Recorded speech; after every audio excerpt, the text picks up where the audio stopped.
kolektor ng mga lumang laruan. Ano ibig sabihin luma? As in, hindi niya binapaglaruan to, hindi niya binubuksan, nakabalot pa rin. 70s yung mga laruan. Oo, yun nga malupit. Ba't niya binubuksan? Anong klase yun? Kung bakit ganon, samahan niyo akong kilalanin si Vic Yap. Vic Yap ang pangalan niya. At ating silipin ang kanyang mga sinaunang laruan. Kolek ka dyan.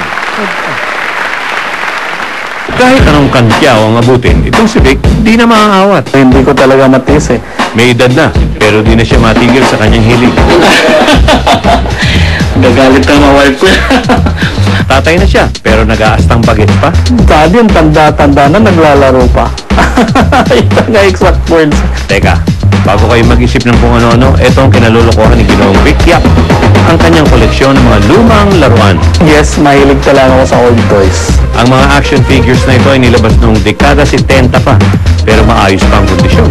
Kailangan sealed siya hanggat maaari. Magandang packaging niya. Mas mahal daw kasi ang laruang nakalagay pa sa orihinal na lalagyan nito. Kaya dapat daw itago ang orihinal na lalagyan ng inyong toys. Yung mga mamahaling toys, pag binenta mo siya ulit, you could get as high as 70% of the value that you got it or sometimes 100% of what you got it. Tulad ng mga Game & Watch niya na tig 500 noon, mas mahal na daw ngayon. Yung crystal screen, it would reach as high as 4,000 to 5,000 ngayon. But if you get brand new, mahal yun, mga 10,000 ka. Di na ginagawa ang mga laruang ito, kaya collector's item na. Ang Transformers, iba-ibang price, pero hindi bababa sa 1,000 yung isa. I have one na abot ng mga 25,000, abot ng 30,000. Karamihan sa kanila, konti lang ang ginawa noon, katulad ng Star Wars na may coins. Yung mga Power of the Force and yung Droids series. Yun. There's one that cost mga 100,000 pesos na siya. Ibebenta na sana niya ang kanyang Burning Godzilla, pero 5,000 piraso lang ang nilabas sa buong mundo. More than 5 to 10, mga ganun. Ngayon, nasa 2 cabinet na ang Godzilla figures niya. Who never think na ako magtutoys ako? I was an engineer then, paano ko napunta kayo sa toys, ha?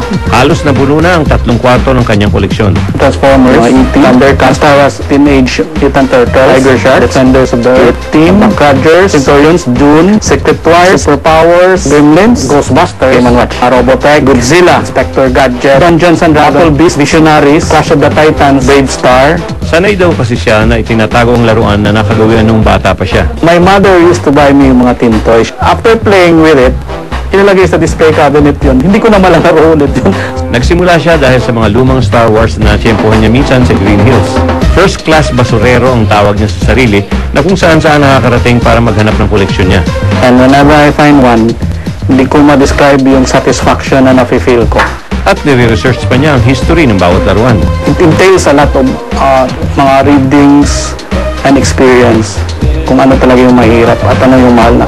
May 1 milyon na ang dami ng nakolekta niya. Ang price tag nito, siguradong mas hihigit pa.